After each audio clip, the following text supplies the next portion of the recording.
Talk about Rachel. We are live. Welcome to all our live viewers, the millions and millions of you viewing us on YouTube. I want to thank our advertisers, ABN, Army Surplus, Concealment Solutions, Crusader Weaponry, New Jersey Second Amendment Society, Firearms Safety Institute, and Firearms Policy Coalition. We record this every Sunday about this time, and we're getting ready to go. We should be moving here in just a few seconds. I can talk about Rachel, Rob, or if anybody else wants to, that's cool too. Okay. I'll leave it for you then. All right.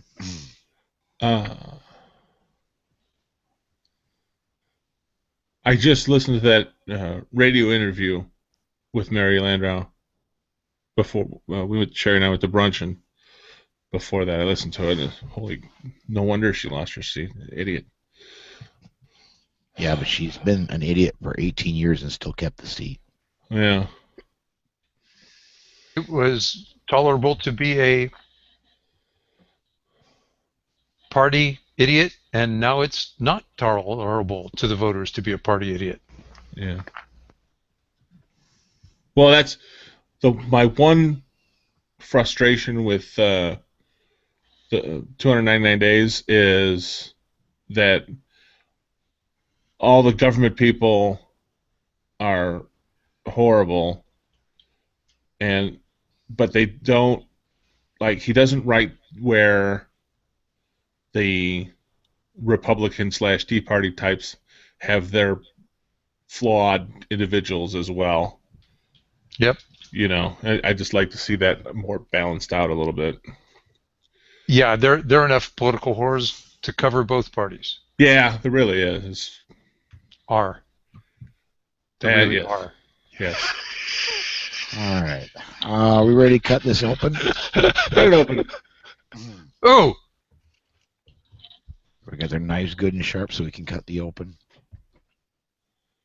Susan, you ready? Do I look ready? No. Do it with me. Gotta catch up on all that nap time, Paul. Telling you. She was up. You were up at 3 o'clock this morning, Bebby? Yeah. And has worked a full shift and came home and got a nap in, but she's suffering from a little bit of sleep inertia. So, all right. Which is why I have no camera today, because you really don't want to see me. Okay, here we go. Hi, and welcome to the Polite Society podcast presented by the Firearms Policy Coalition. Let me start that again. And you wanted to know if I was ready. I know, right? Hi, and welcome to the Polite Society podcast presented by the Firearms Policy Coalition. We're recording this live on Sunday, December 7th, 2014. I'm Paul Lathrop. I'm Susan Lathrop, and we'll talk about the SAF starting a media blitz to stop President Obama from implementing the UN Arms Trade Treaty. I'm Rob Morse, and we have several listener emails to talk about. I'm Gary Doherty, and we'll cover Mary Landau losing her Senate seat, so climb aboard. Strap in. And hang on. Episode 291 of the Polite Society podcast starts right now.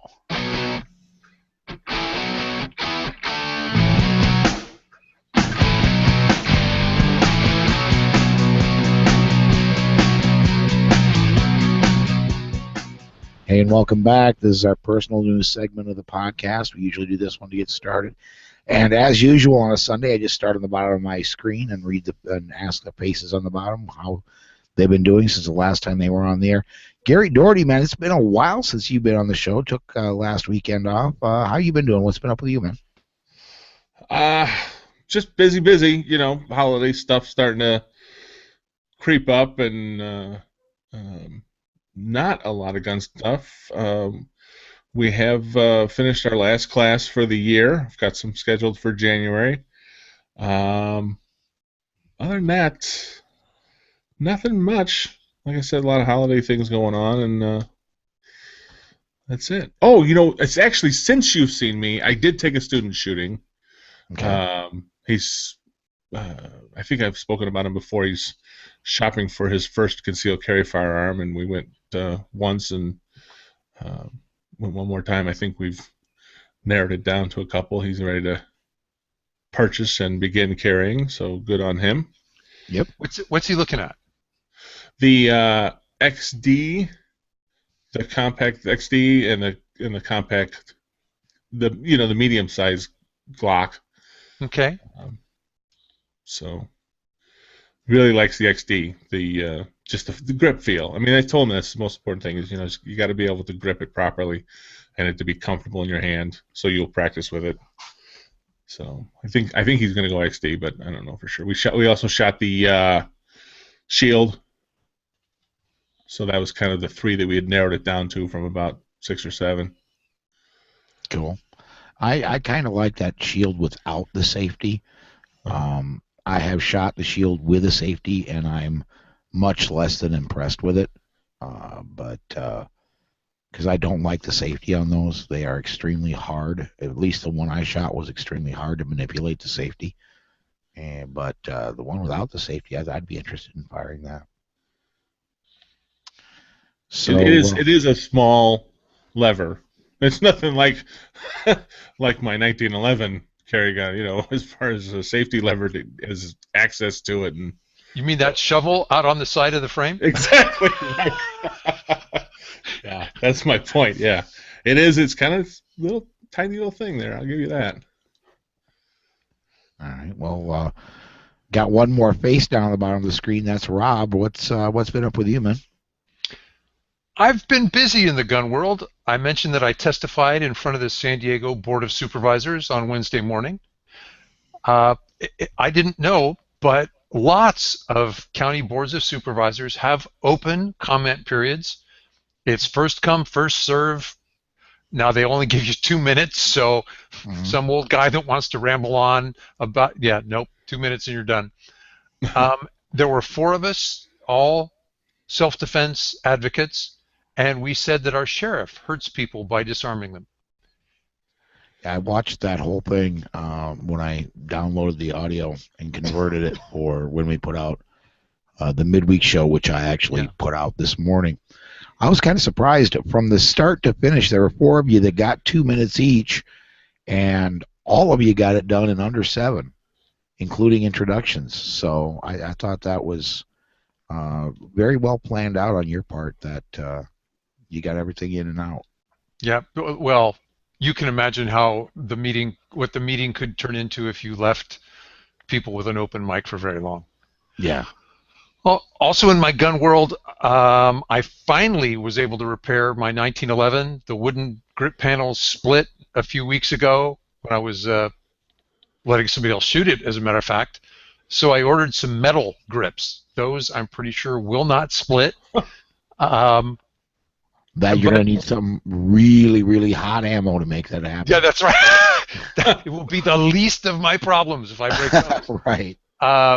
But they were narrower than the standard grips, so I had to change screw bushings, and then I had to reflare the mag well, and since I was grinding away, I smoothed some other things, so I needed to blue it. But, all right, I can shoot it. I'm good. Okay.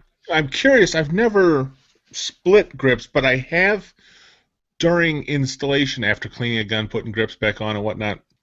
I've had something, safety lever or something caught underneath there. I'm trying to figure out why you split the original set. Was there something that wasn't where they weren't sitting flush for some reason? Nope. Just they were dried. The grain ran right between the grip screws.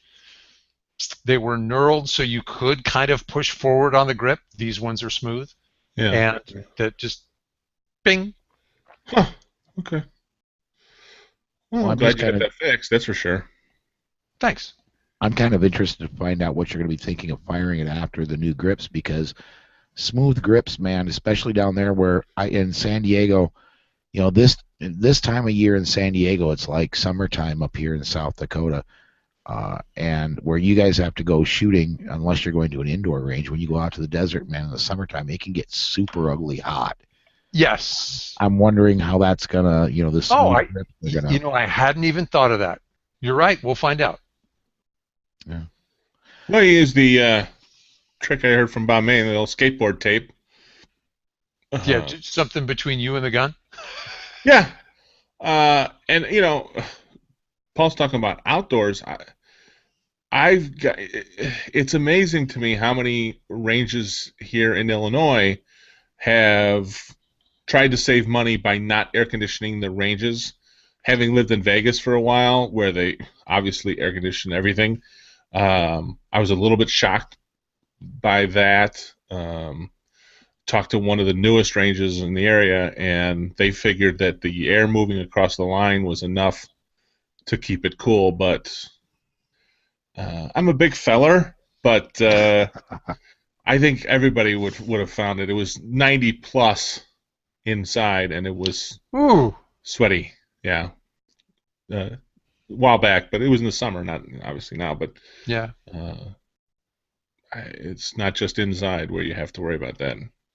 The new ranges I've visited in California now are so afraid of lead contamination, they move an awful lot of air off the line and can't afford to air condition it. It's once through a HEPA filter and out. Huh. Remember when we talked to George Hill with that new range building down in North Carolina?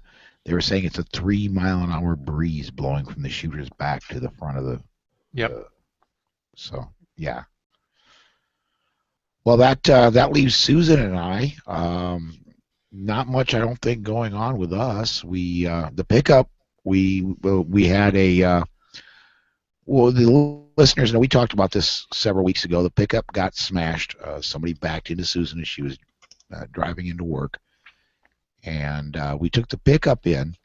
It was Susan did to get the door fixed, and we've got insurance. We will have to pay our deductible, but we got a rental car while the pickup's in the shop. And Susan, what do you think of that little Hyundai? I hate the Hyundai. I will be so glad to get my pickup back. This little thing, what is that? It's an Elantra? It's an Elantra. Yeah. It to go from driving a Dodge Ram 1500 to driving a Hyundai Elantra, no, it does not work. The way this thing is set up, it sits so low. I feel like my back end is dragging on the ground whenever we get in it. But the way the seats and the hood and the windshield are set up, I don't care if you're Wilt Chamberlain, you cannot see the front of this vehicle when you're sitting in the driver's seat. It just cannot be done. And so you never really know where the front of your vehicle is. Now compare that to my pickup and my big truck, where it is quite easily to visually see where the end of your vehicle is, and it's a little disconcerting. As well, this thing has got 30,000 miles on it. It should not need suspension yet, but you can feel every crack, every little inconsistency in the roadway. And it's not a sport car. I mean, you would expect that out of a Porsche. You'd expect that out of maybe even somebody that's performance enhanced their Mustang or Camaro, but you don't expect that out of a 4-door passenger car. And we cannot wait to get our pickup truck back. Oh yes. So gun wise, not a lot with us. I've been looking at some bulk ammo today because we're going to have a lot of training coming up next year. And I've been looking at bulk ammo, trying to get some there, and dry fire practice. That's about it for us. Not our guns don't break down; they're Glocks. So. You reminded me. I bought bulk ammo. I just ordered 10 boxes, a case from company of Ranger, because I've been using Black Talons. Mm-hmm. And I asked Masada Yub about them, they went through a phase where they were illegal in different parts of the country and all the different kind of things. And I said, what? I said, he said, they're fine, And she goes, but you are using 20-year-old ammo, so I gonna stop using that. And one of the ones he recommended was that Ranger T. Right, so use it up, man. Use it up. It doesn't go bad, It's just that you're the how do I want to say this? There's much more technologically advanced ammo you can use, better performing ammo you can use. But I wouldn't just chuck it. I'd use it up. If you don't want to, send it my way. I either will or find somebody that can. Well, actually, that Ranger T is identical to the Black Talon. It just doesn't have a big black scary name on it. And the Black Talon is going for a ridiculous amount of money on Gunbroker, so I'm just going to sell it there. Well, there you go. That's a good idea. I'm going to pay for 10 boxes by selling the 4 or 5 that I have. There you go. So yeah. Well, a couple things yet before we go off to break. Rachel couldn't join us today because she hates me. She doesn't want to come on the weekend shows. She must hate you. She hasn't been on in months. It's been several shows. So. Yeah, it's been a long time since she's been on a weekend show. It's either you or me that she hates. Anyway, did. That's right. We still love her, though. Yeah, absolutely. She did post up on Facebook that she was invited to a legislative event for Texas Republican senators. She did something really cool. She brought along a copy of the constitutional carry bill that's been pre-filed before the Texas legislature opens. She got the governor-elect, Greg Abbott, to sign her copy of the bill, and then she put that and a copy of her and another person next to the governor-elect. And I thought that was super cool, and congratulations, Rachel, and come back. We miss you. It really was cool. It was absolutely cool. Isn't that neat? Yeah, I loved that. And she's gotten a lot. I mean, that's gone. She's gotten a lot of clicks on Facebook for that. I noticed it's gone a long way around. I do want to mention here before we go to break that we do have training coming up next year. I kind of alluded to it a bit ago. We've got 3 training classes coming up next year. All 3 still have seats available. The first one, Beyond Concealed Carry Enhanced, is coming up in May, and you've only got a few weeks left if you want to get the early bird special. It's normally a $350 class. You can get it for $300 if you go to the link in the show notes for handgunworld.com, and it's we're really looking forward to that class. Bob and Ben do a great job, and Bob wanted me to mention that because I talked to him last week. Even if he cannot make it up, Ben is committed, and that class is going to happen.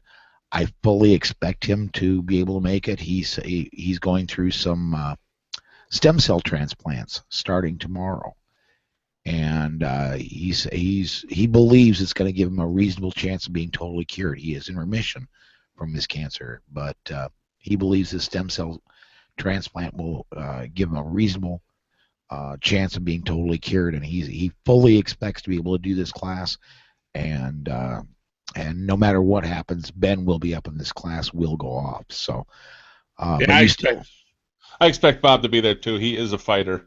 He is. I think he will kick this thing and be back 100% with you by next year for classes. Yeah. 2 more classes I need to mention real quick. The registration for the Chaz Murray and Ken Kowalski class just went live, and you can follow the link in the show notes to get to that one. That's going to be August 1st and 2nd. That's the medical training the first day, and then range and medical training practice on the second day. Was supposed to mention on that one that we are not going to be shooting anybody to practice medical training. Oh, darn it. So I like that much better. But we will be practicing the medical training on range day. We just won't shoot anybody to do it. And then on August, I believe it's 15th and 16th, Kathy Jackson is bringing the Cornered Cat class back to Sioux Falls. That one is going to be a co-ed class. And email Susan at politicsandguns.com if you're interested in that one. and we'll get you all the information that you need for that.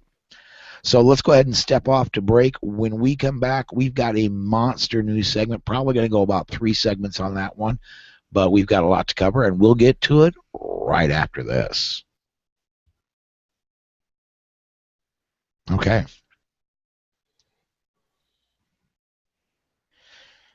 Trying to decide which class to take. Maybe Sherry and I will take that corner cat class.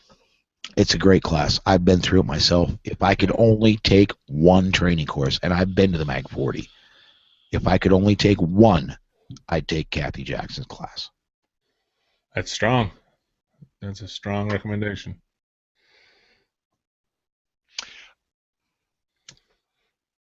Before we do the news, yes, sir. You guys remember seeing that DGU and a Red Lobster, I think in Las Vegas?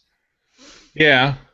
And I thought the guy walks outside, shoots the gun in the air to stop the fleeing criminal, and I'm going, no. I'd kind of like to talk about that, not as a DGU, as something not to do. Awesome. Anytime you want.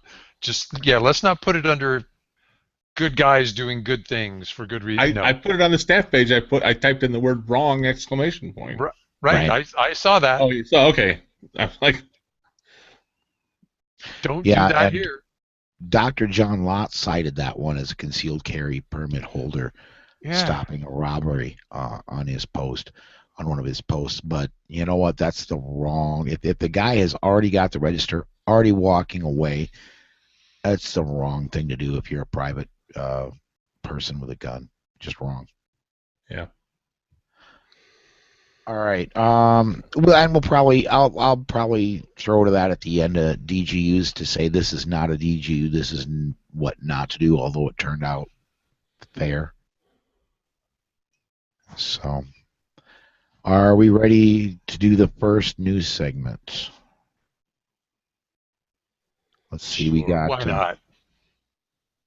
Rob, I gotta give you kudos, man. You are numbering these things. That makes it so easy. We've got 15 stories. You want to just do 3 segments with 5 per segment? Sure. Well, or every 15 minutes, whatever you want. One might run longer than the other. I'm just saying that prejudge that as 5 is done is not necessarily, Yeah. Oh, man. Just let's fire them off. All right. Rob, you want to bring us in? And we are rolling. Hi, and welcome back to the news segment, powered by the Firearms Policy Coalition. Susan, we have a lot of news. Where should we start? The tyrant and mass murderer Joseph Stalin said, "Those who cast the votes decide nothing. Those who count the votes decide everything." Well, the University of Wyoming Faculty Senate passed a resolution that's recently been voted down by its members. The University of Wyoming Faculty Senate and staff passed a resolution against concealed carry on campus. The faculty and staff were polled before the vote. Only 36% were against concealed carry. 7% wanted unlimited concealed carry. 5% wanted concealed carry with background checks. A solid majority of 52% of faculty and staff wanted concealed carry on campus with background checks and training. The Faculty Senate voted against it anyway. When asked, the president of the Faculty Senate said they seldom polled their membership before a vote. Maybe they should, but maybe it doesn't matter since they voted against the will of the majority anyway. We had a story out of Florida just last week where students and staff were shot in the library, and the president of that University of Florida was rabidly against arming students or staff. Now, I thought colleges were actually now unsafe for students due to the unusual amount of college rape that we've heard about on campuses. So are these professors saying that we should disarm female students and expose them to possible sexual assault? I believe that is what they're saying, yes. Hmm. I would like to also bring up the generally universities anymore, there are a few rare exceptions, but most of the universities are of the liberal political mindset. And what that's supposed to be is the open exchange of differing ideas. Well, it seems that you can have the ideas all you want, you just can't talk about them. You certainly can't exercise them. What? I know some liberals. I've never heard them openly be open to an exchange of ideas. They seem to, and this is just another one of those cases. I don't know anything about guns. They seem really scary to me, so we shouldn't have any at all. And if you didn't grow up riding in a car, you'd feel the exact same way about cars.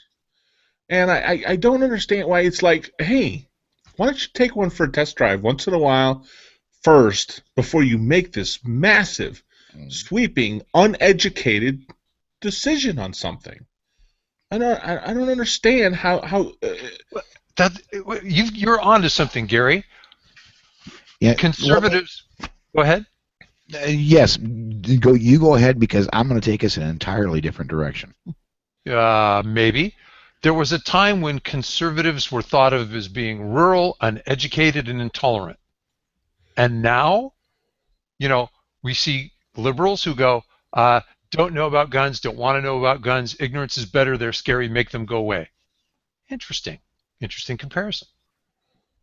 Well, I want to take the comparison with vehicles and go a little bit with that one and show the danger of where we're at right now. It is I don't have statistics in front of me, but it's been widely quoted that kids when I was growing up, man, I could not wait for my 14th birthday. I got to get my learner's permit. Once I got that thing, man, my 16th birthday couldn't get close enough soon enough because I could get the real thing. 16 came along and I got my regular permit.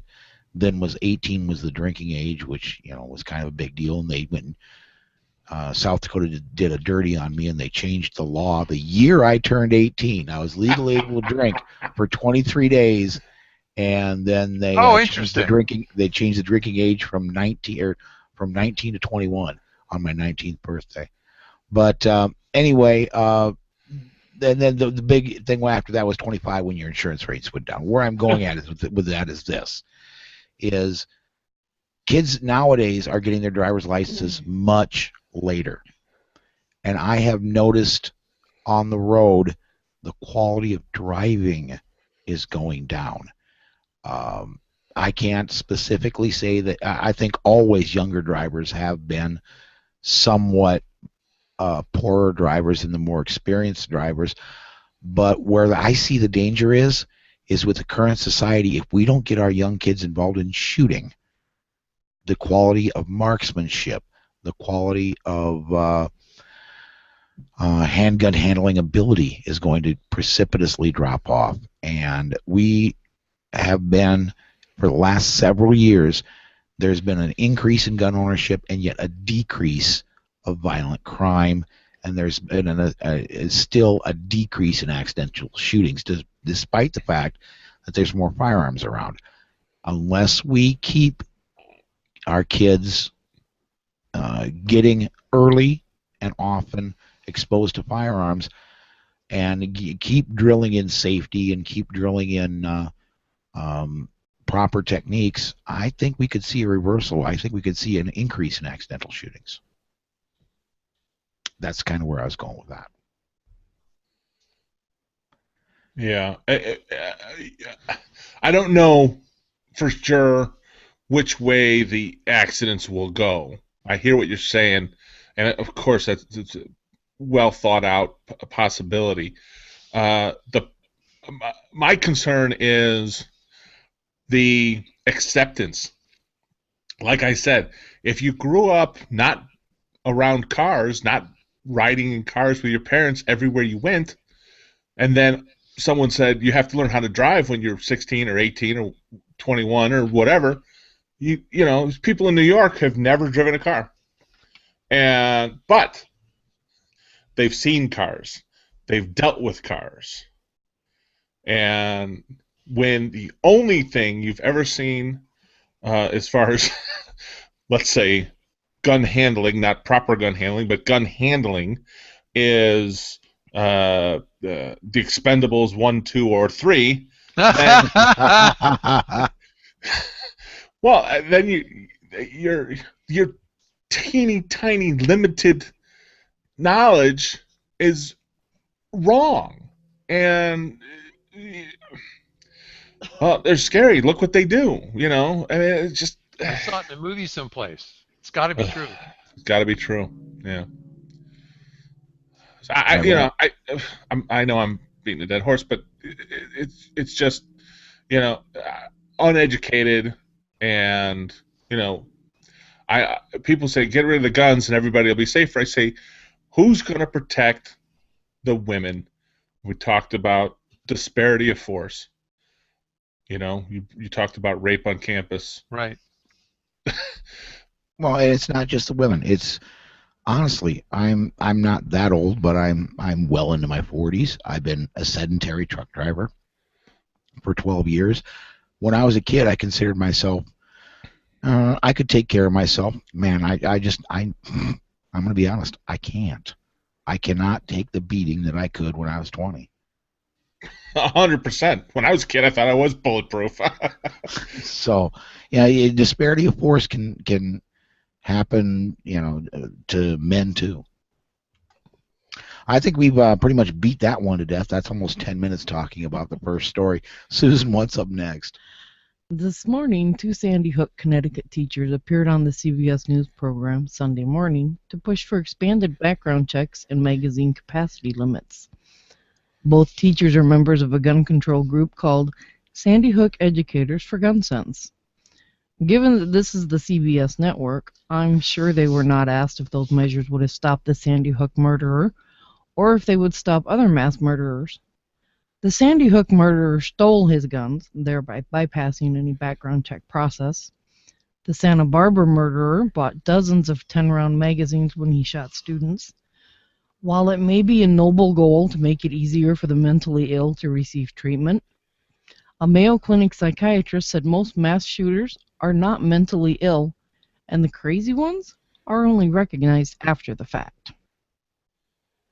You know, how many times have we seen these mass shooters where there's been warning signs, there's been things that just weren't caught?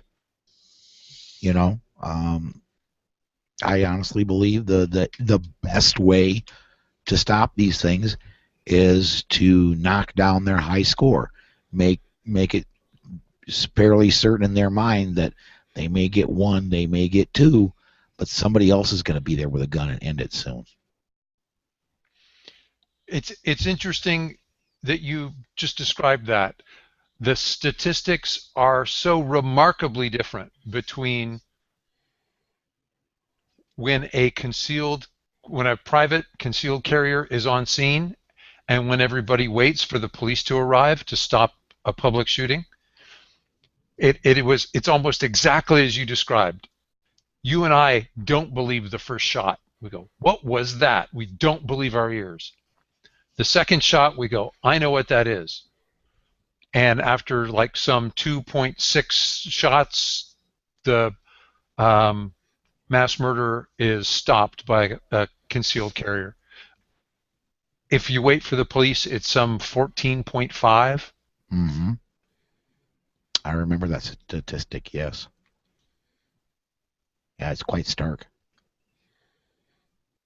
Well, I guess the story just follows up on the first one. It's more uneducated people that, I mean, they put everything in their title. The Sandy Hook Educators for Gun Sense. So they obviously are completely uneducated and have no sense. But just the title does not make it true. Learn something before you. Please. You can't eliminate something that is so prevalent in our. It's like saying get rid of cars. It's exactly like saying get rid of cars. We'll just all get rid of cars and everybody will be safe. It's ridiculous.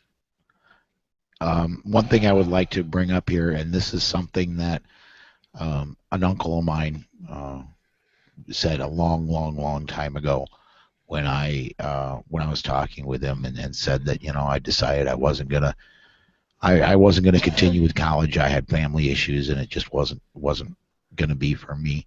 He said, don't ever forget that education does not mean wisdom. So you can get all the education you like. You can be book smart but street poor. Yeah, you can be street stupid. But all right, let's. We got time for one more story here. What do we got coming up next? Moving west from Connecticut to Pennsylvania, the state attorney general said she will not defend the recent firearms preemption law passed by the Pennsylvania legislature. This leaves the defense of the law in the hands of governor and the legislature.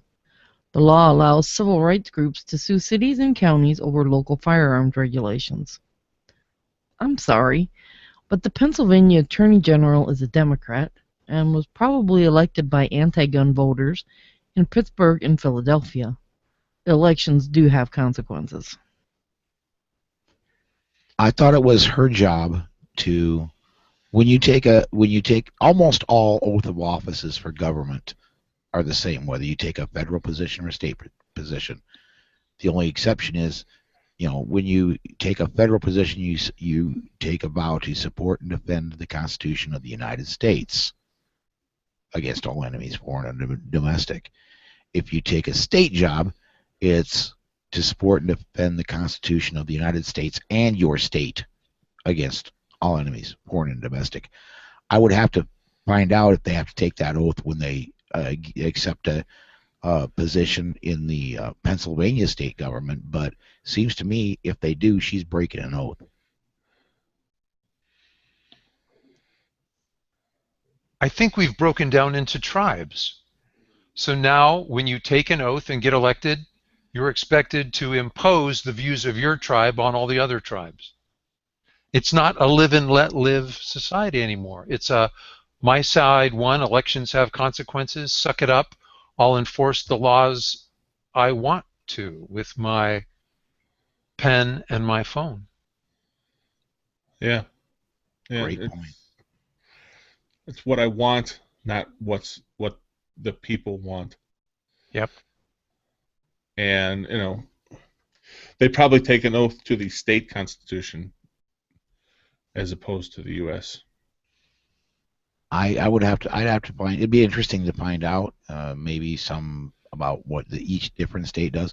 I'm pretty sure in South Dakota you have to defend both. I mean, you swear to uphold both.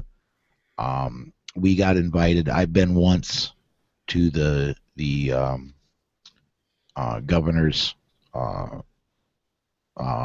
inauguration here in South Dakota. We got invited to get. By the way, we got a invite to the inauguration ball next year again, but I don't think we're going to go.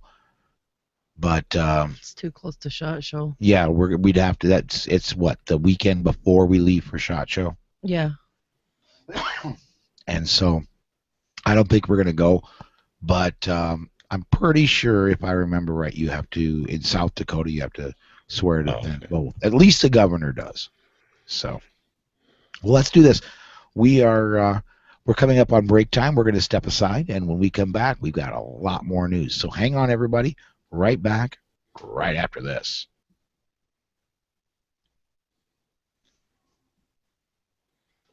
Okay. I wasn't talking a lot to make my point that 5 stories per break would be right. I hadn't even pre-read those. I didn't know what they were.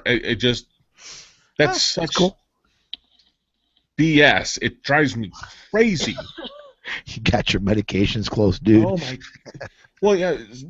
Whoever's writing these must front load them to get me cranked up, Rob.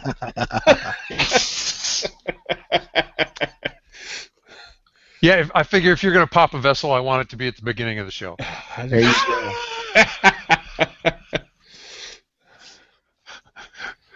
Your doctor and I are trying to get you monitored. This will be part of the weekly stress test. This is because I don't exercise enough. You're getting my heart rate up. There you go. You're welcome.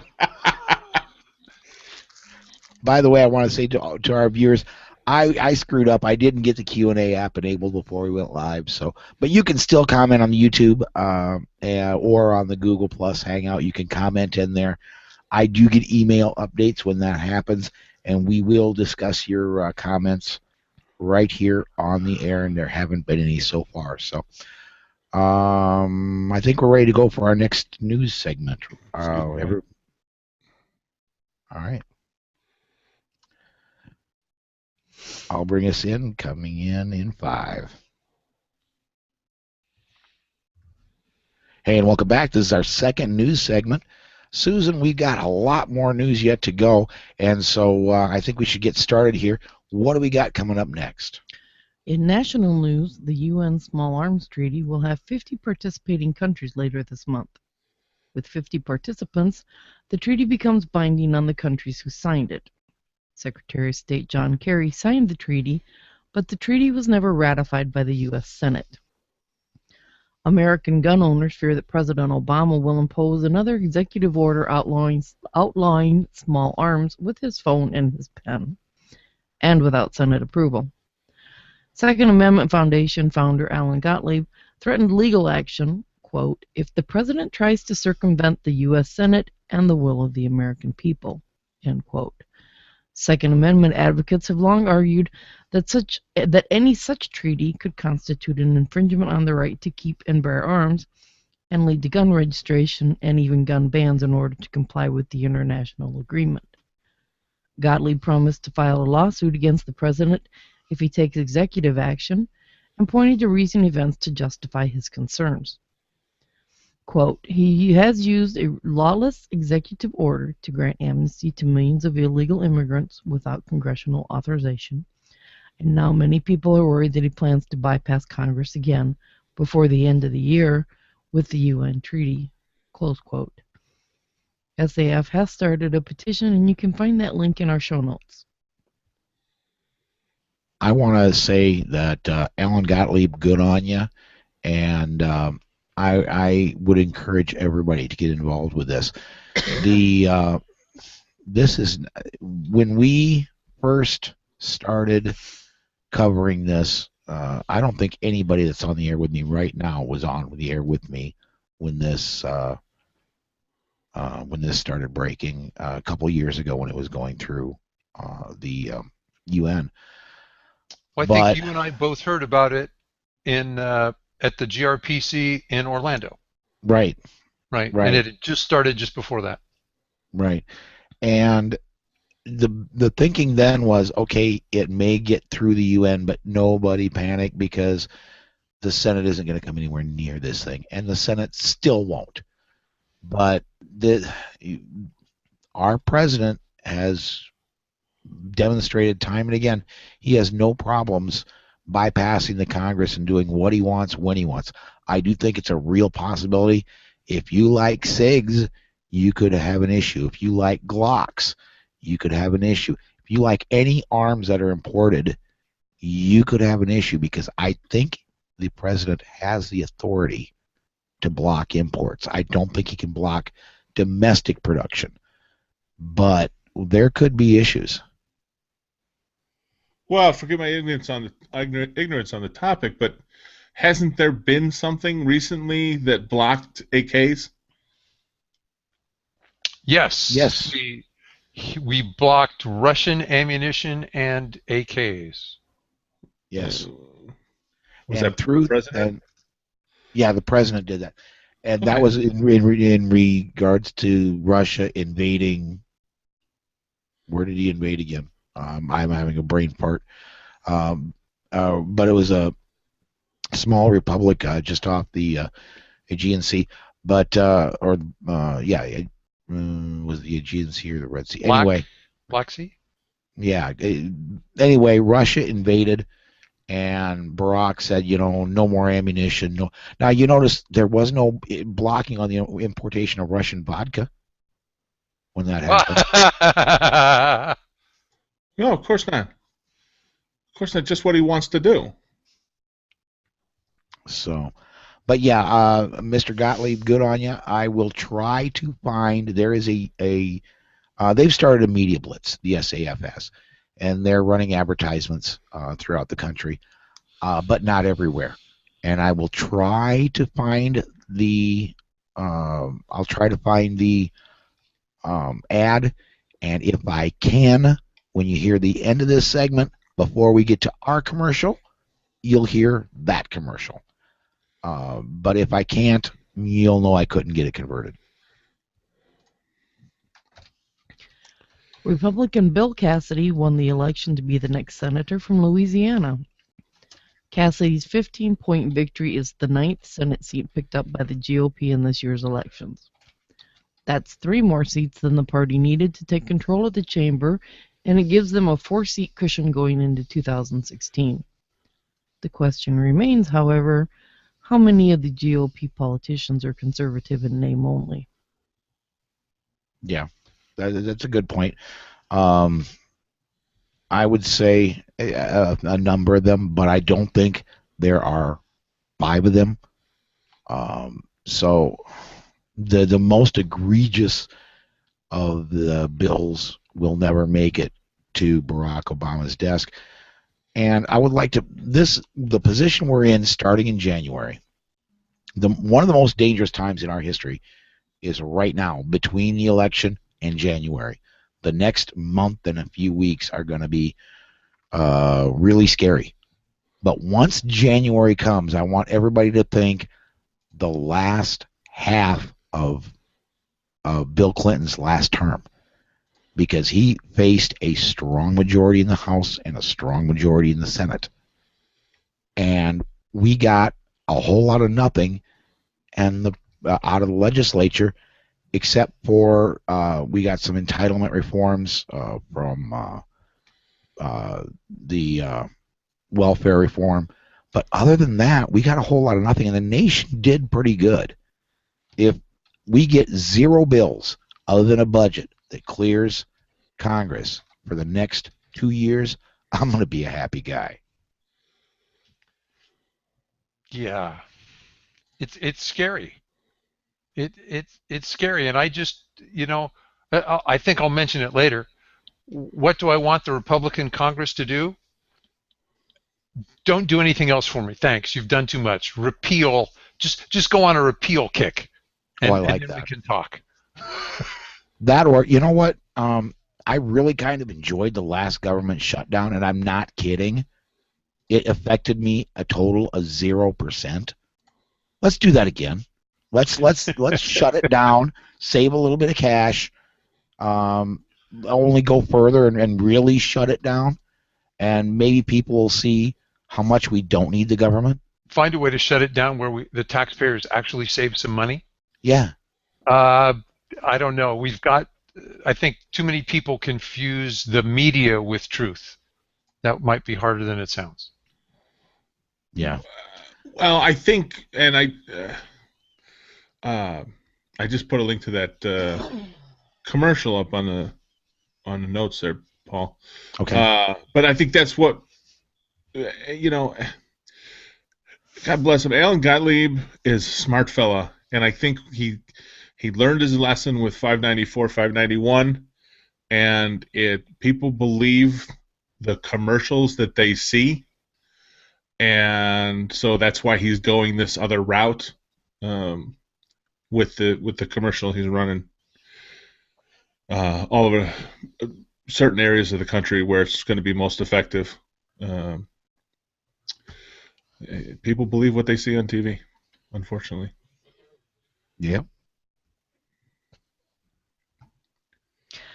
This next news story was sent in by one of our listeners, Anthony. A 44-year-old man boarded an Amtrak train in Chicago. He stabbed 3 men and 1 woman. One of the male victims was the train's conductor. Amtrak trains are considered public transportation in Illinois. Therefore, the trains are rolling gun-free zones, at least for law-abiding people. That doesn't stop the criminals, and we've reported before about gang members stabbing people on train platforms. To offer a little more perspective on Chicago, 130 citizens died from gunshots in Chicago since Mike Brown attacked Officer Wilson across the river in Ferguson, Missouri. Most of the Chicago victims were black. 25 more were shot, and an additional 5 more were shot and killed this last week. Thank you, Anthony. That's something we won't see on CNN.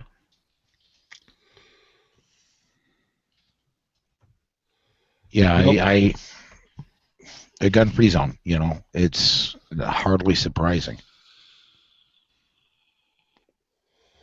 No, it's make it as quick. Hide behind this sign. It will protect us. It's the silliest thought process I've ever seen. Gary, you and I are a bunch of gun guys. We're outliers. Do you know what your friends and neighbors in Illinois think of the many gun-free zones, like the trains you take to get to the city, a parking lot where you'd park your car? Do you ever get any feedback on that? The majority of my interaction with people are students, so they're of the same mindset. Occasionally, I'll run into people that. I mean, I think I make a pretty good argument for not having victim zones. So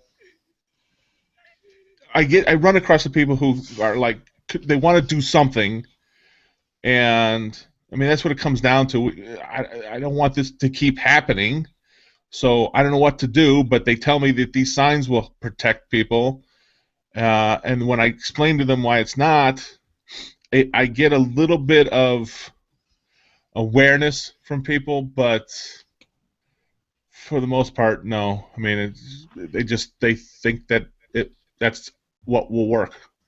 That's what they're told will work. So they're just sort of swallowing the media without digesting it. Yeah, right. And you can choke that way. There is some common sense in Illinois, even if you can't find it in Chicago. In Bloomington, Illinois, McLean County State's Attorney Jason Chambers said he will use his discretion in prosecuting firearms owners. Residents with concealed carry permits who bring their handguns into areas exempt from weapons may not automatically face criminal charges. Quote, "Every case is different. I'm not interested in arresting everyone who makes a mistake and forgets they are carrying." Close quote. The first McLean County case against a gun owner was recently filed against a Middletown man. 65-year-old Patrick Davis was charged with possession of a firearm in a prohibited area and possession of a firearm while intoxicated. The charges were filed after Davis fell down at a local bar and was taken to a hospital. The state's attorney said he'll consider if the possession of the firearm was an oversight, as well as the gun owner's reaction to a request from the business to take the weapon outside. Well, good on the prosecutor for using discretion. And it's been said on the podcast before, my personal belief is if you're going to be drinking even a little bit, you should probably put the firearm away. We'll be talking about that later in the podcast as well when it comes down to DGUs. But I think it's a good thing that they're taking these on a case-by-case basis. Paul, can I bring you up a personal story about discretion? Yes. I carry a pocket knife, and I realize it's in. I'd taken it off my pocket for some other reason, and I realize it's in my backpack as I set my backpack down to go through a metal detector at the county administration office. This was Wednesday when I testified, and I go, "Guys, I got a pocket knife in there. What should I do?" And they go, "Well, let us see it, how big it is." And they go, "Oh, man." And he looks at me and goes, See, if we take it, that we're supposed to hold it. But then we've had guys who come back and say, that's not my knife. Will you leave it in your bag? I go, I'll do anything you want. Just Yeah. So here were a bunch of, I go, why are you here? You're going to see that. So you're here to test it. Just leave it in the bag. I go, good, deal, done, thank you. So some people are willing to sort real threats from imagined ones. Thank you for all the policemen that do their job and do that for us. And the prosecutors, yes, amen. That's a great story, and 100% right. That the flaw is that we're 300 million people. We're not small towns anymore with Andy Griffith as a sheriff, and the people who are in charge of enforcing the law know everybody in town, know who's a drunk, know who's a hothead. Police officers are charged with people that they don't know anymore, and that's the problem, and that's why we have these laws, and it's why they end up getting a little bit overblown. So it's great that you were able to diffuse that situation properly. Right. I'm just saying that you got a couple of reasonable people who could tell you're a reasonable person, but in general, it's hard for two strangers to make that judgment against each other or with each other. Well, you bring up something interesting. After this recent example in New York, where the police officer was not indicted for choking a man to death, the comment that I read I thought was brilliantly insightful. It said, the guy was tackled to the ground and killed because he was selling cigarettes and the state needed their cut. Every law you pass, you're willing to kill somebody to enforce. Remember that when you go to impose your customs, your tastes on your fellow citizens. I love that. That was I seen that on Facebook as well. The fact that the people that enforce it are armed. The people that enforce the laws are armed means that you must be willing to kill to enforce that law. I love that way to think about it. Well, I'm sorry, what was that? We're coming up on break here. We're going to go ahead and step aside. We've got at least one more news segment. We got a lot more stories to come. Hang on, everybody. Right back, right after this. Are we going to jump right in, or can I go grab a soda? Go grab a soda, man. I won't ask twice.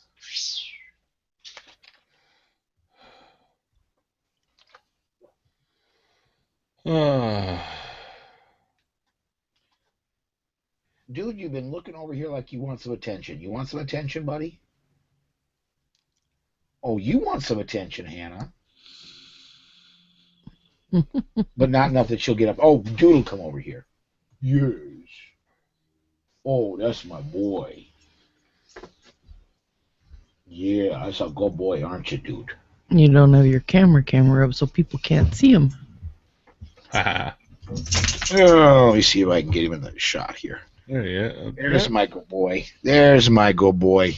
Maybe move the microphone out of the way. There's my good boy. You got the other one on the couch. Yeah, on the she's on the. We got. What do you call that, Susan? It's a chaise lounge. Okay. They share it. That's where I usually. Why we got that chair is because I like playing video games there. I just kind of kick back and relax and it's extremely comfortable. But ever since we got the dogs, I don't get to sit there anymore. No, they've taken over it. It's their chair. So it was originally got for me. I lost it to him. He lost it to the dogs. We do have a YouTube comment. Mr. Fat says, "Thank God I live in Texas, not in Pennsylvania." There you go. Yeah.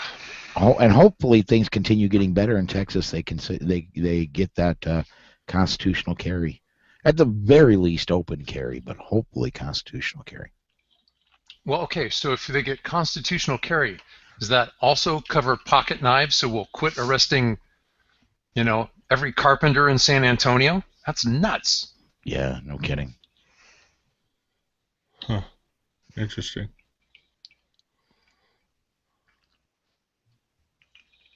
Okay.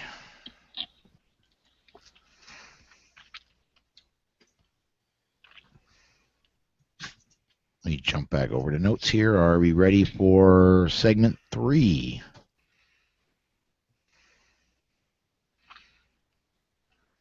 Oh, come on. I didn't want that. That's what I wanted. Okay. Rob, you want to bring us back?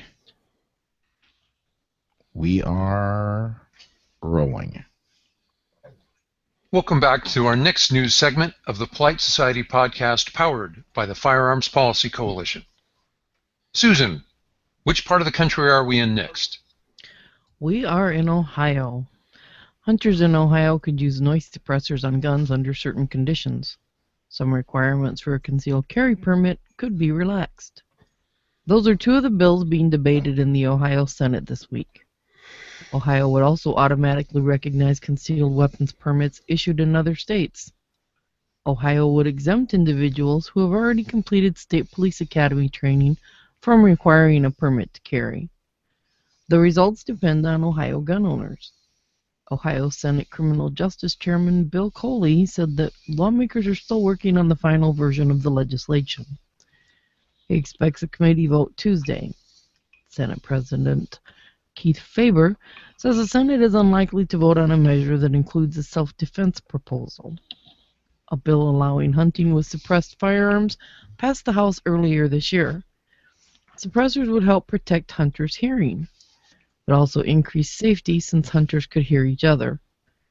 Another measure reduces from 12 hours to 8 hours the amount of training time required to get a concealed weapons permit.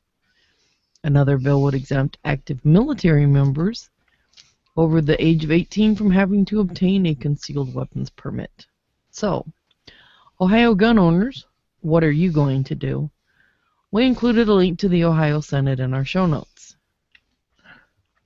With the suppressor thing, I love equating suppressors to mufflers on cars, because to be very honest, cars, one could make an argument that cars are safer because you can hear them coming easier if they don't have a muffler on it. It's a stupid argument, just like the argument that you can't have a suppressor on your firearm's a bad one. But you can make a silly argument for mufflers on cars too. And keep going, Paul. Criminals would like to sneak around in their cars. Oh yes. Yeah, absolutely. If cars are really loud, then of course they can't sneak around. Therefore, we're all safer because we'll know if somebody's doing something illegal with a car. I mean, if we want to go down dumb, we can really dig.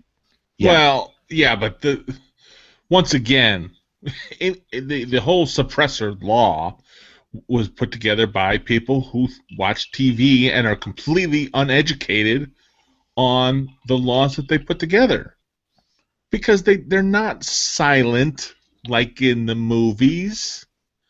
They're still very loud. So their only use is to reduce that the noise from the gun and protect somebody from ear damage, not run around and kill people with nobody knowing it. I will say this: I have seen a 1022 suppressed with subsonic ammo, and the loudest thing on that firearm was the bolt cycling. That was damn near silent. But anything else, especially, I mean, if you are firing supersonic ammo, which 90% plus of the ammo is, if you're firing supersonic ammo out of a suppressed firearm, you still get the crack because the bullet exceeds the speed of sound. So they don't totally silence the firearm. But yeah, a suppressed 10-22, firing 22 shorts. Yep, that's pretty damn quiet. Well, okay, we're always told, gosh, we need to have gun laws just like other European countries and maybe Australia and New Zealand. Oh, you mean the countries that in some cases require silencers when you hunt? Okay. By the way, there is no tax stamp there. Yeah, it's another article you buy for your gun, just like a sling or a butt pad. Or new grips for your 1911. Maybe like that. New California laws required toy guns to be brightly colored. Back in Ohio sheriffs put out a Facebook post showing a kid's toy gun. I believe it was a Super Soaker. A brightly colored kid's toy gun. That colored plastic shell hid a functioning shotgun underneath, and the Ohio sheriffs wanted to warn their deputies. The point is, criminals already make their guns look like toys, and the California legislators are not so bright. Amen.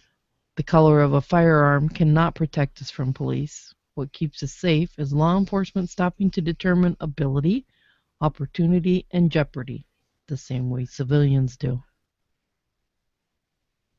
Amen. You know, I got to thinking as you were reading that, Susan, about it's a really big thing for ladies right now. Yours isn't, but it's a big thing for ladies right now to have pink handguns. I don't like pink. But Toby, Toby's wife, Sissa, yeah, she has a purple handgun and shotgun, and it's not uncommon for brightly colored firearms to be out there.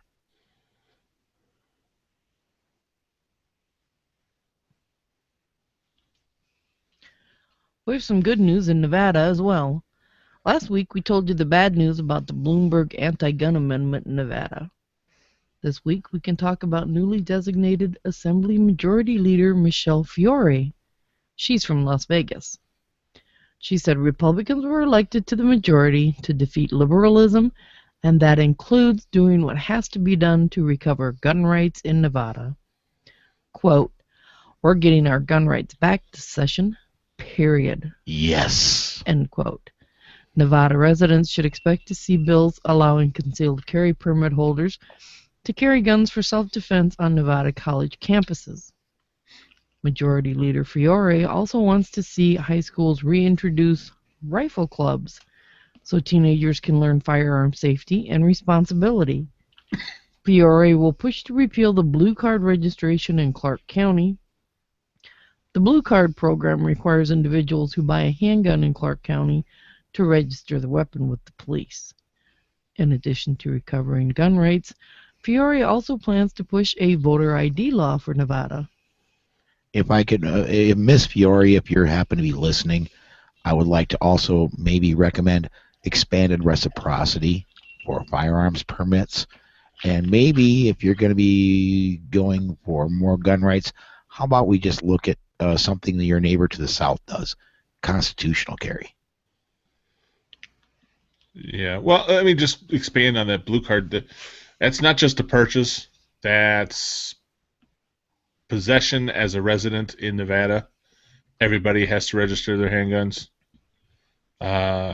It really, I lived there for a little while. It really is interesting the battle that's going, because most of the residents of Las Vegas are not from Nevada. I'm just estimating. I don't know that for a fact, but it seems like everybody you run into is from someplace else. And the laws that get put together, like concealed carry permits, used to be every gun that you ever had the potential of carrying concealed had to be listed by model specifically on the back of your permit. When I took my class there, the instructor showed us the back of his permit, and he had 10 guns listed there. They've since reduced that to semi-automatic or revolver, so you have to get qualified on both. Oh, you have to shoot with each gun. every gun that you want to be able to carry, you have to shoot and get qualified on it, and so it goes to the back of your permit. So, getting the blue card, gun registration, obviously a problem. Working on the permits a little better, but it's interesting, like I said, because of the disparity in opinions going on out there. Do you think this was a way to restrict immigrants, non-Nevada natives, from carrying? Was this the natives picking on the immigrants? What? No, they were just picking on everybody because everybody who buys a gun gets registered with the police. Right. But then when it's like when you move there, you register your car. You also have to register your guns, and they want to keep track of everything. So it's kind of how that ends up. Bloomberg's anti-gun group wanted Kroger supermarkets to ban firearms. The Bloomberg Front Group said they didn't feel safe if other shoppers were carrying. That makes the Bloomberg Group a small minority. Kroger's ignored the pressure for a gun ban, and more people shopped at Kroger's. Total sales rose 11% to $24.99 billion, with a B. The company reported a 21% increase in quarterly profit. That sent its stock price up 5%. Net income attributable to Kroger rose to $362 million, or 73 cents per share, in the third quarter, which ended November 8th. That's up from 57 cents per share a year earlier. I wish John were here with us. He's the money guy. He couldn't make it today. He's at a baby shower. Or actually, I think he's been banned from the baby shower, but the baby shower ran late, so Barb couldn't. At any rate, but John's our money guy, and he could put this in perspective. But man, those numbers look big to me. Yeah, if that's what happens when you pick on me some more. Amen. And I would like to say thank you to everybody out there we unfortunately do not have any Kroger chains in our area, but to everybody out there, that's a great majority of the nation that does have Kroger branded or affiliated stores, and you went out and supported them. Thank you. Yeah, absolutely. Vote with your dollars. Exactly. Bloomberg isn't done yet. His AstroTurf group asked Oregon superstore chain Fred Meyer to ban guns. Quote, "If I owned a business, I would want to protect my employees by making it clear that you can't openly carry guns in the store." Close quote. The Bloomberg group will also tell you they support the Second Amendment. They simply haven't seen a gun control law they didn't like and think we need more restrictions on our right of self-defense. Melinda Merrill, a spokeswoman for Fred Meyer, said, "Our policy is that we follow local laws, so if it's allowed in the municipality where our store is, then we follow the local law." With a good photographer, the AstroTurf group can turn its 4 members into a crowd, so look carefully at the news reports. I thought Fred Meyer was part of the Kroger group. Oops, is it? I could be wrong. If not, good on Fred Meyer. But I thought I thought that Fred Meyer, Albertsons, and a bunch of others were part of the same group that Kroger's with. And I see Susan typing frantically over there. I believe we're going to have an answer here shortly. But regardless, I mean, this is nothing new for Bloomberg. This is what they do. It was merged with Kroger in 1998. Yeah. Whoops. Well, but still, again, it's they're just following local. Y'all remember, this is what for a long time, that's what Starbucks did. Just said, if we're going to follow local laws, and then, the other side kept making a big deal of it.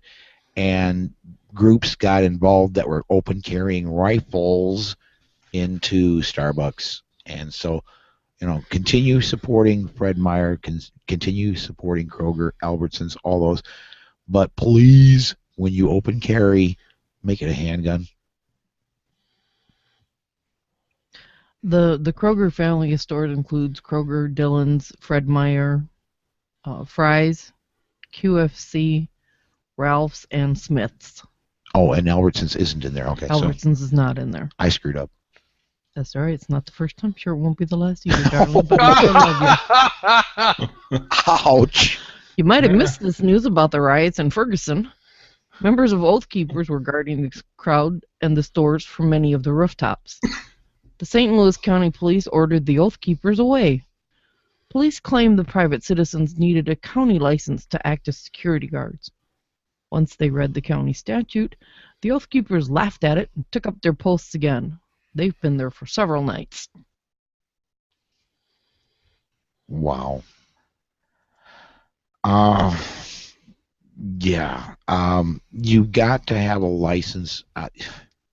This is. Oh, let's go back to what we talked about a while back, Rob, a few episodes ago, if I'm remembering right. The bigger the citizen, the smaller the government. This just sounds to me like the government trying to get a monopoly on protecting the public and not letting the public to protect itself. Right. Any time you might do something that our political masters find uncomfortable, there's a regulation here somewhere that you might have violated. So really, the power to regulate is the power to destroy any activity you want to control. Amen. Well, let's go ahead and take one more break. We've still got more news to come, and we'll do that news when we come back right after this. 4 friggin' news segments. That's awesome. I wish you guys wouldn't hog all the news on the weekends. You know how I struggle? You're the one that writes it, dude. Anyway. Robbie, you could always write about the kid that got shot at the local Walmart here in town.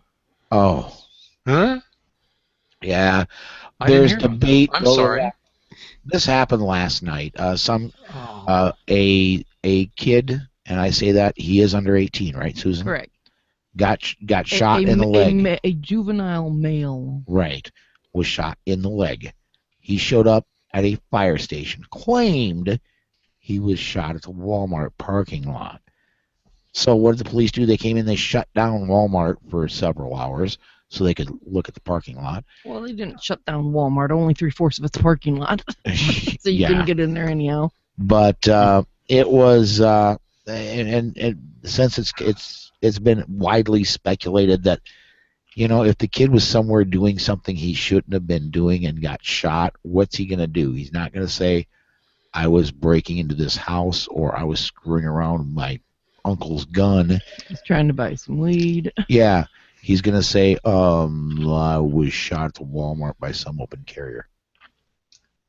So. All right. All right. Who brought us in last time? I don't remember. I think Rob did. Yeah. Okay.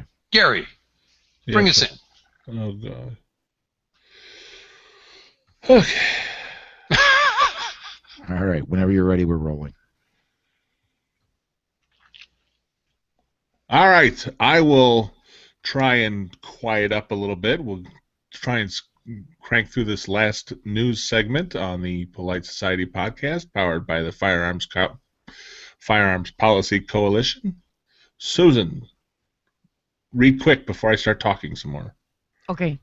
This next news story is to remind listeners that some of the news media are crazy. Matthew Iglesias writes on the website Vox.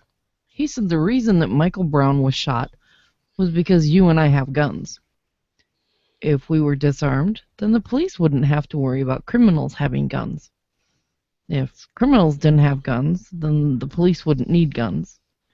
And if police didn't have guns, then black teenagers couldn't grab the policeman's gun and try to shoot the policeman. So that's why you and I killed Michael Brown. Yeah. Oh, wow. And somebody got paid for writing that down? I've got the wrong job. I'm telling you, man. We told you they're crazy. Okay, show of hands. The first guy that really seriously took me aside and said, Rob, you need to protect your family. I mean, I don't know what you think you're doing. Gun up, grow up. That was a policeman. Anybody else have a similar experience? Yep. I was told a long time ago, I used to drive cab, and I was told by a policeman that if I were to continue that line of work, I needed to have a gun with me. Oh, yeah. That and being a liquor store clerk. My gosh. Mm-hmm. Yeah. Little different story for me, but I started out doing bodyguard work for prominent people and politicians before I was of age to be doing that, and so that's kind of how I started carrying and protecting, well, initially other people. Mm-hmm. Mm-hmm. A news reporter probably said more than she intended to say about herself. She interviewed 10-year-old Cheyenne Roberts. Cheyenne is a 3-gun competitor from New Jersey. How did Cheyenne start shooting? Her dad is a firearms instructor. Cheyenne wanted to shoot rather than sit and watch when they were at the range. To the reporter, this was incredible and simply unbelievable. A responsible young gun owner is frankly beyond what the reporter can imagine. The reporter admitting that seeing the unloaded weapons made her nervous. Quote, very nervous. If my daughter were handling a gun, I'd feel very nervous. Close quote. Cheyenne answered perfectly. When you learn to handle them safely, it's not scary at all. It's pretty fun.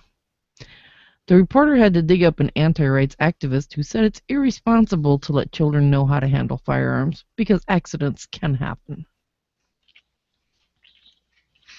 I went and dug up the statistics from the Center for Disease Control.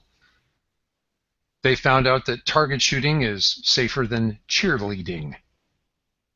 I don't hear great hue and cry to license or restrict cheerleading. Now, Kathy Jackson spoke about this very issue just last week in our gun quote.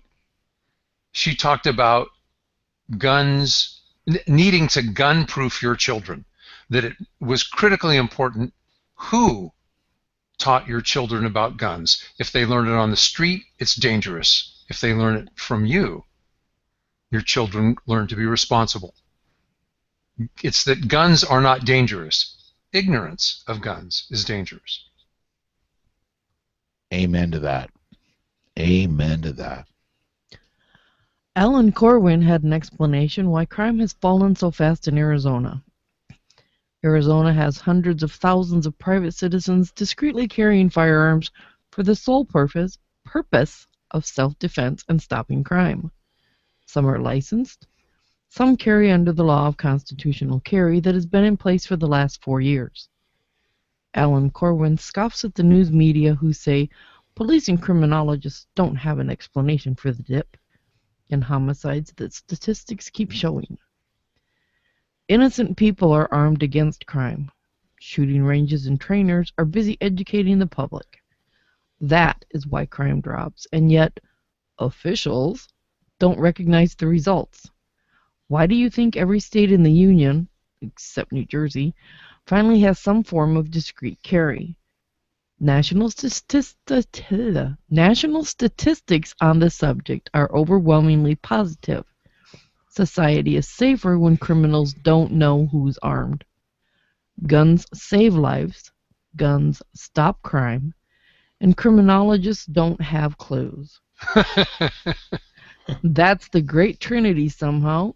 Doesn't make the news. That'd be funny if it wasn't so serious. Yeah, it's.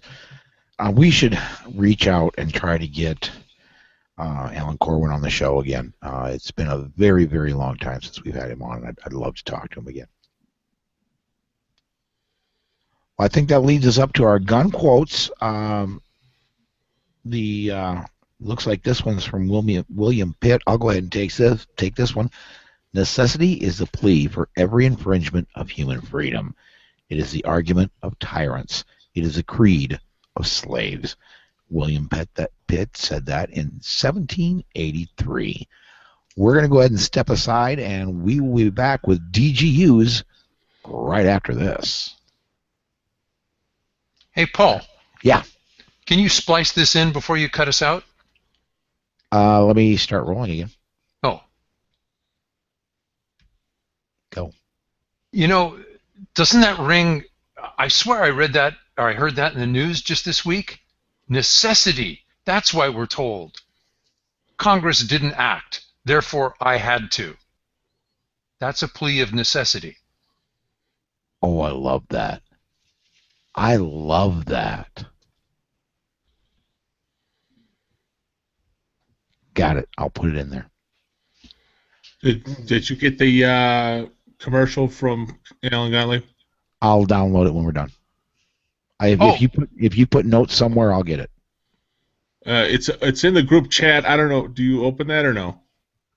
Oh, I can. Just a minute. Here, Okay, can I paste it into? Yeah, the notes. Sure. Yeah, It's in the I'll group chat. put it in the notes right after that. Because maybe we could. Ooh, if you know, it would be first class if we stole some audio from that. That's what I'm going to do.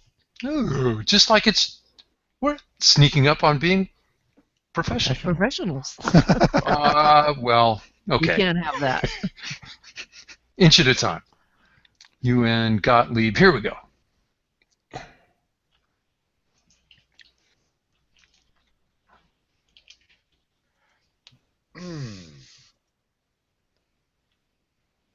Yeah, it's a good thing this is a heavy news day because we don't have any interviews today. So Right. that's 2 shows in a row with no interviews, man. Oh, well, we had Rob Yeah. on the midweek show on that news outlet. And I love that. Colonel, or not Colonel. Commodore. Yes. They told me I had to get a letter from my CO, so I wrote one for myself. Oh yeah. Mike's a nice guy. He's really okay. This guy runs the fleet support activities for the Pacific. So every ton of oil, tons of food, mail, spare parts. If the fleet's out at sea and he's got to resupply them, they're his guys and his ships that do that. Well, it's good. It's a good thing he doesn't have to get a letter from his boss because his boss is the president. Yeah, that's the SecDef, I would think would be his boss, technically. Yes. Well, and here I am taking from the movies, but in the movies they always go, the general, whatever, says, my boss is the president. Yeah. Okay, ready to do DGUs? Yes. Let me see. I haven't got any more emails come in, so nobody's commented. All right, here we go. Coming back in 5. Hey, and welcome back. This is our DGU segment of the show, and we got looks like 3 or 4 of them. So, Susan, what's our first one? This DGU was sent in from our listener, Scott. 2 armed and masked men stormed into a Houston gas station and tried to rob the cashier. We don't know if the criminals had robbed gas stations before, but we know this gas station and this cashier had been robbed before. This time, they were armed as well. The criminals raised their guns when the clerk told them to leave. The clerk then shot one of the men. Both criminals fled. Now police are checking video and blood samples from the crime scene. They want to compare them with a man who checked himself into a local hospital with a gunshot wound.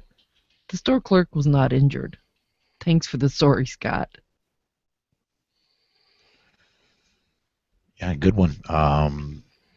Then not much I can add to that. Not a ton of detail. If they already had their guns up, I'd say he had to have been a pretty quick draw. Paul, action beats reaction, right? Yes. It's just once the other guy starts moving, you are behind. Yes. very much so. And on the other hand, can you imagine being wounded and going, I've left blood at the scene. Where can I go check myself in? What, you got to drive 3 states away and hope the police never link up your injury with that robbery? Ow. Yeah, I believe every hospital in the nation has to report gunshot wounds to the police. Interesting. I'm almost positive of it. Now, like you said, 3 states away, it may not get to that local police, but I'm pretty sure every state in the nation, every hospital in the nation has to report gunshot wounds to the police. Mm-hmm. Mm-hmm. I know that just like if they suspect domestic abuse, there's a law that requires them to report it. Yep. I think gunshot wounds are that way as well. A 36-year-old repeat criminal climbed through a back bedroom window in a Baton Rouge, Louisiana home. Court records show the robber had a criminal history that went back to the 1990s. He was charged with burglary in 2003. He was convicted and served 3 years in prison for possession of stolen articles in 2008. He had been arrested several times for other drug-related charges and theft. This time was different. This time, the resident was home in the middle of the day with his wife and children. This time, the homeowner was armed. The homeowner confronted the burglar and then shot him 3 times in the upper torso. The burglar was taken to a local hospital where he died of his injuries. He had drugs in his possession at the time of the shooting. No charges have been filed against the homeowner.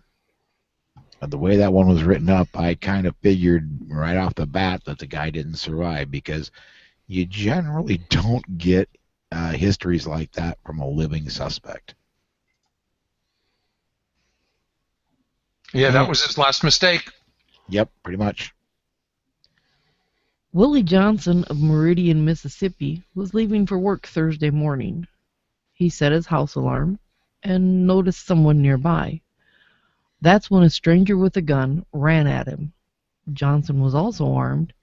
He drew his gun and fired twice before the robber turned and ran away. The homeowner installed an alarm system and put bars around his house last year after thieves broke into his house twice. Quote, "If I hadn't had my protection and practiced doing this every day, he would have got me. He would have robbed me, maybe even killed me." Close quote, said Johnson. Yeah, that one reminds me of you guys had a letter that Ken in Arizona wrote in on the last show. This reminds me of that one, a guy that's armed but doesn't rely solely on his arm to protect his house. He had a security system and was doing his thing to secure the house as he was getting ready to leave when this happened. Good on him. I think he's got his head in the game. Yeah. A man entered a pharmacy in Cheyenne, Wyoming early in the morning. He demanded pain medication and pointed a handgun at the people inside the pharmacy. The 42-year-old pharmacist drew his revolver and shot the robber in the chest 1 time. The robber was transported to a local hospital and is currently listed in stable condition. The robber's gun was found to be a plastic toy. The pharmacist was not charged, and his name was not released. The pharmacy reopened at noon. I liked that the pharmacy reopened. Just, kind of mop things up and straighten up a bit, calm down, because I'm sure they needed to. Very cool. From what I can read, the guy now has his pain meds. Yeah, There pretty you go. much. Pretty much. Now, before we go off to break, there's one more that we talked about before the show. It's not in the show notes. It will probably be before we wrap up the show. We'll probably, certainly before it goes live, I'm sure we'll have it in the show notes. But there was a story from I believe was a Red Lobster restaurant in Las Vegas. And been pointed out to us by a couple of people. And I would say I don't want to put this in as a DGU because this is not the right way to do it. Guy goes in to rob the Red Lobster, draws his gun. Customers all hide in a couple of booths, and the guy gets the cash, takes the cash register, and leaves. When a concealed carry holder follows him out the door, fires a shot in the air, and then the robber drops the cash register, runs off. My understanding is he was arrested later. But what I'd like to say in relation to that one, and what I've read of it, is if the guy is going away, he's no longer a threat to you. If you're a private citizen, if you're not a sworn officer, you don't have any responsibility, certainly, and it's not a good idea to go following the guy. And certainly, unless you are in absolute danger, do not fire your weapon. And no warning shots. It doesn't matter. Every shot has a lawyer attached to it. Don't pull the trigger until your sights are on target and you are sure of the backstop. And that's not the air. And you do not mind killing or destroying what your firearm is aimed at. Yep. Yeah. Yep. And I even seen the Dr. John Lott posted that as a one of the stories that he was citing. But that one is, yes, I mean, it was a firearm used to stop a crime. Well, but I think it's a good example of what not to do. It's not how I was taught. It's not how Gary teaches his students. If Rachel was here, I think she'd shudder. Yeah. Yeah. Well, let's go ahead and now that wraps up our DGUs. I do want to remind everybody that we do have links to each of our news and DGU articles up at PoliteSocietyPodcast.com. Please share them with a friend. Please share the show with a friend. We're growing. I think they mentioned on the midweek show. Matter of fact, I know they did because I kind of listened to it as I was throwing the show together. I don't get to listen to the whole thing, but I listen to the beginning and end of what they say as they are doing their stuff. But last month, it was really cool. We ran out of bandwidth. We had never, ever, ever done that before. So I had to wait till Sunday night to release the show that I usually release Saturday evening or Sunday morning. But we're growing. Help us keep growing. We really, really appreciate that. You guys are doing an amazing job of helping us grow. But yeah, go check out the show notes. Everything we've mentioned is linked there. And don't believe us. Go check it out for yourself. We're going to be right back with our email segment, and we'll do that right after this.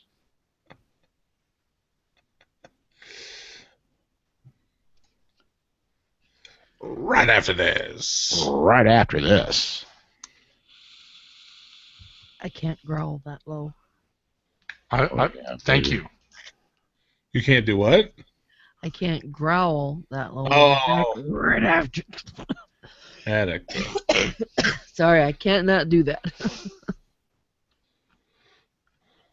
So how many downloads for the month put you at bandwidth cap, Oblama? No, it's the length of our shows and the it's length of show and length and quality of audio that did it. We could get, no kidding, we could have 100 million downloads and never hit bandwidth cap. Oh, okay.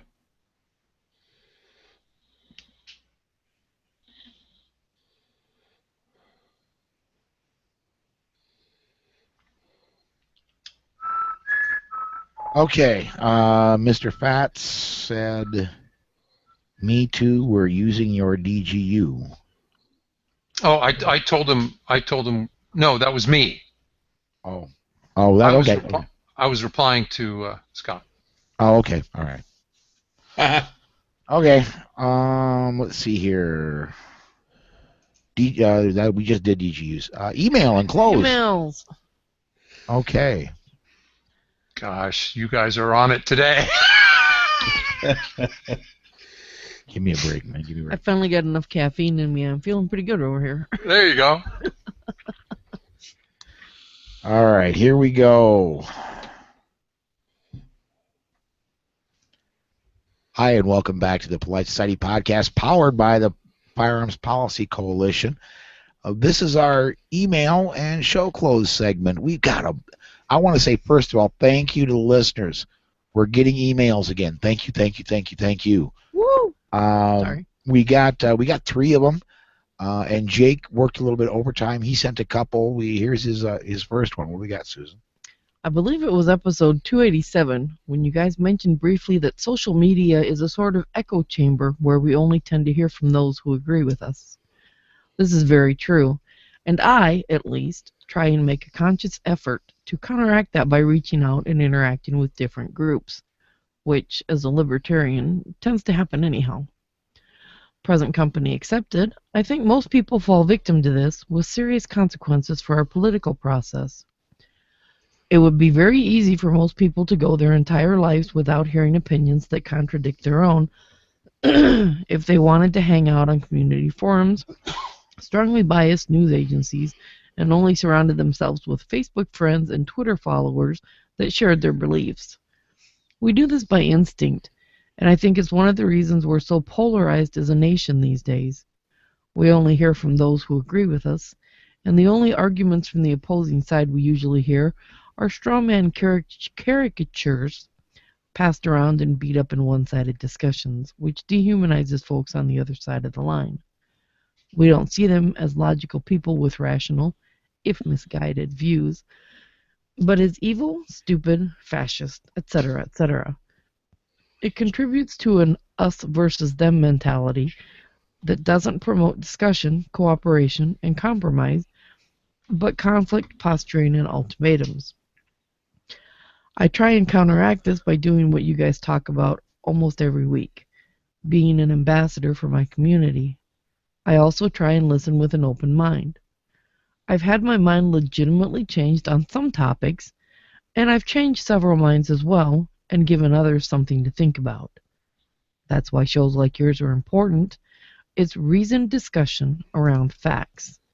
If it's possible to find a reasonable, rational, anti-gunner who argues with evidence instead of feelings, though, I think it could be educational to host a discussion on the subject. Thanks, Jake. Oh, and by the way, yes, some people do read the show notes. I'm one of them. Well, thank you, Jake. I'm going to say I don't think there is, and this is extreme generalism, but and I'm stepping out on a limb by doing it, but I don't think there is an anti-gunner that can use logic and evidence, because it almost always falls on our side. I would like to say I've had my mind changed. When I started this show 2.5, almost 3 years ago, I was conservative Republican, and I had a good friend of mine, Chaz, the Road Gunner over at the Road Gunner podcast, on very early in the show. It was in the teens. We're at what, 291 is this one? Yeah. I think it was like 16 or 17. I finally got Chaz talked into coming on, and he and I had a discussion, and he convinced me that drug laws are in reality a losing battle, and that more to the point, they're more harmful than helpful. And he did that through evidence and through logic. And so, and that's not the only thing I've had my mind changed on. There are a number of things. I try to keep an open mind myself. And great email, Jake, and thanks for writing in, man. And I think Jake's comment fits into just what we were talking about in this podcast about so many people want to enforce their prejudices with the power of the state. And that's in some sense what you and Chaz were talking about. Whether you think whether you think drugs are a good thing or a bad thing, is the state the appropriate tool to enforce our prejudices? Jake, I think you did, I think you just reset the standard for emails to the podcast. Very well said. Well, he's a libertarian. I know, he doesn't think that the state should enforce. So, but you're right. Well, no, that's the topic that he couldn't have known how the news would play out and what the topics we would discuss. We're lucky to have Jake's comment on this episode. Absolutely. And he also wrote the next one we got. He sent in a follow-up email. Continuing to listen through the backlog of podcasts, I heard mention of the black-on-black crime statistics. This is one of those things that is popular to talk about in conservative circles, but my liberal friends inform me that it's not relevant because a similar percentage of crime against white people is perpetrated by other white people. It's not that black people are victimizing other black people as much as it is all criminals victimizing others of the same race, probably because they tend to live in the same neighborhoods and associate with each other. I'm a sucker for statistics, and I was convinced by the stat that 83% of white murders in 2011 were white on white. I still think they're wrong about the Officer Wilson case, but the black on black crime statistics don't seem to be as relevant as we might think. Thanks, Jake. Good point, Jake. Very good point. I disagree with Jake, but I thought he made a good pass at an argument. I think the statistics do show that the rate of crime is not identical between all ethnic groups. It would be a surprise if it was. If you have greater criminality in a minority population, not only are they more likely to choose a person at random, because if they are a poor minority, you tend to choose a rich person to attack. Okay. What was the comment about robbing banks? That's where the money is? Yeah. Well, and I made a mistake when I was, again, very, very early in the podcast. I said there was no more racism in the United States. That was just before the Zimmerman case happened. Again, we're talking in the teens, 20s episode numbers.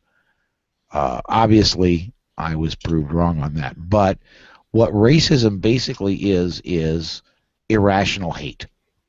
It's a hate born of ignorance.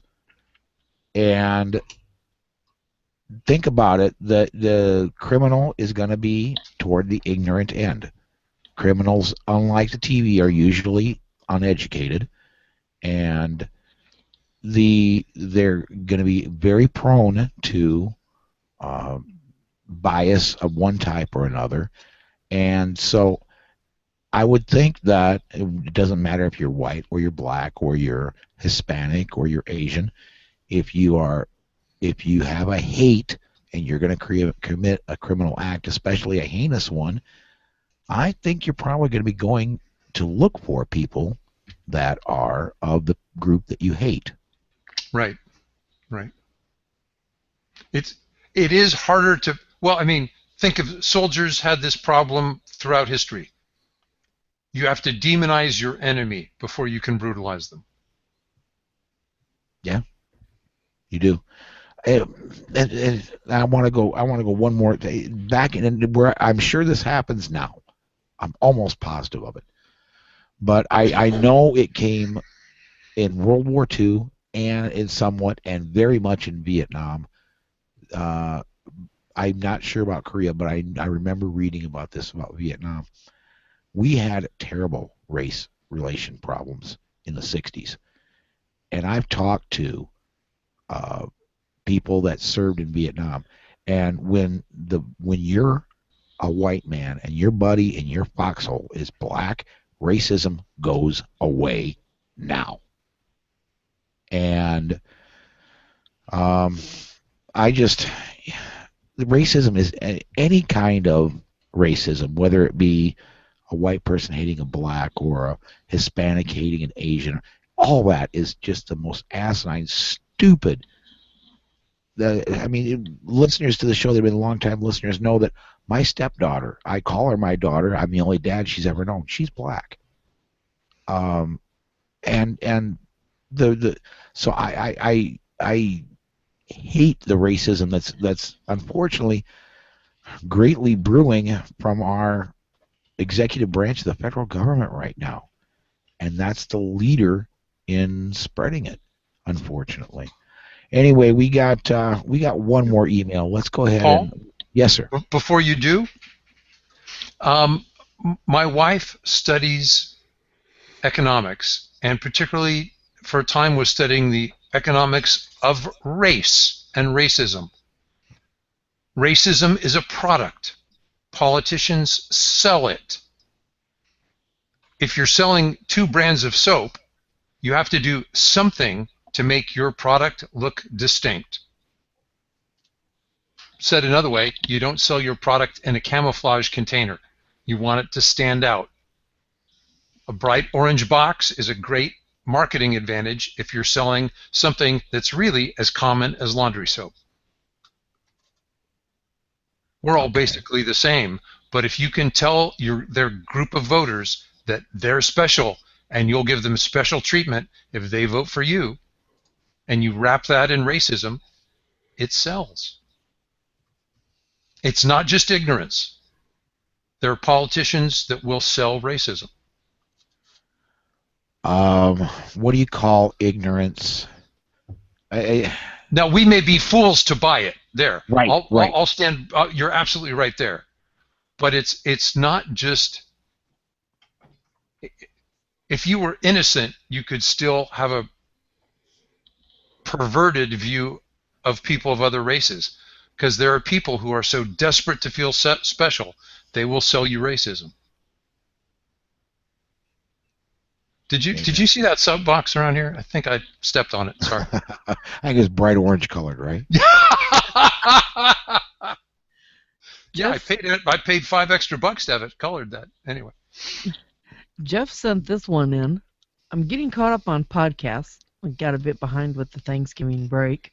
Congrats on your new sponsor. That's awesome news. I'm delighted for you and your crew. The podcast has come a long way. I know too well that you had considered ending the process. I, for one, am glad you decided not to. Things are really starting to hum.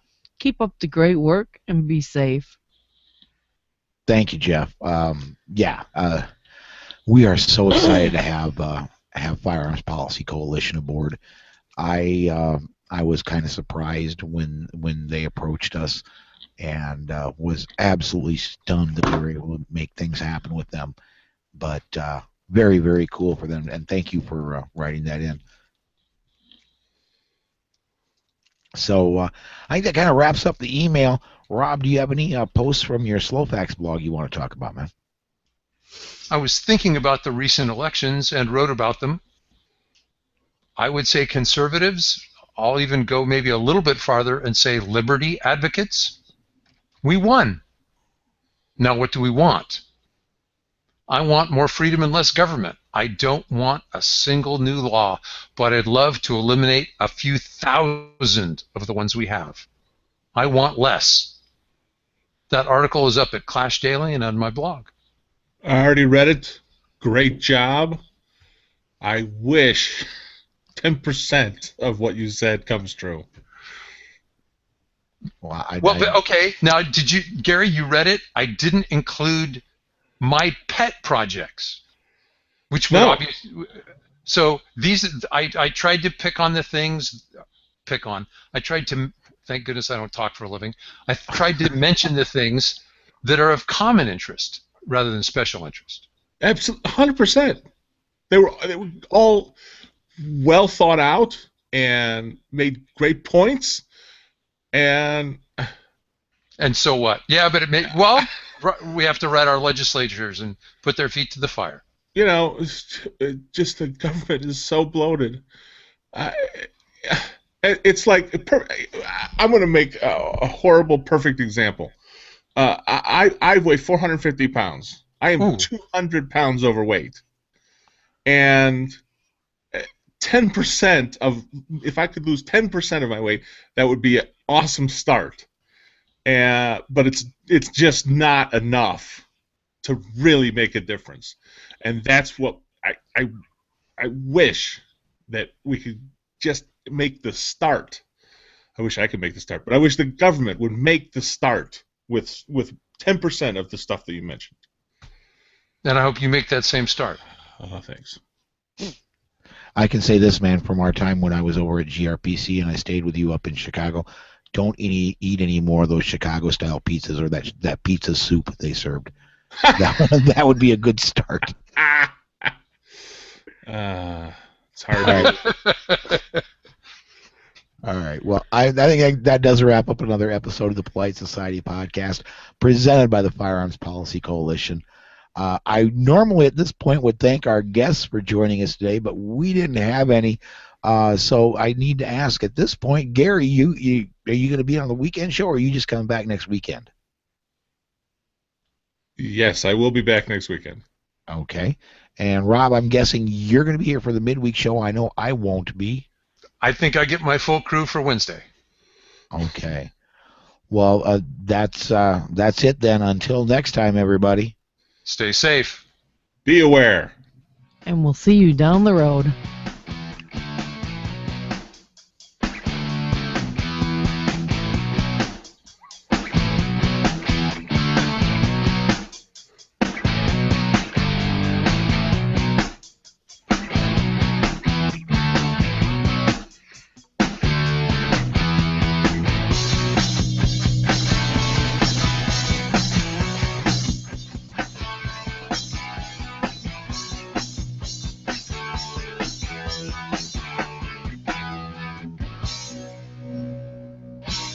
The views and opinions on the show you just heard are those of the host and the guest and are not necessarily the views of any sponsors or other affiliations.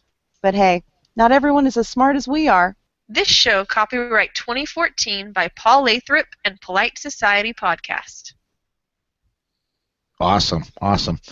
To shut things down, I want to again mention ABN Army Surplus, Concealment Solutions, Crusader Weaponry, New Jersey Second Amendment Society, Firearms Safety Institute, and the Firearms Policy Coalition. Thanks to them, they keep this show coming to you free. Well, at least they keep me from having to pay for it. So thanks again for watching, everybody. We'll be doing this again next Sunday, and join us then.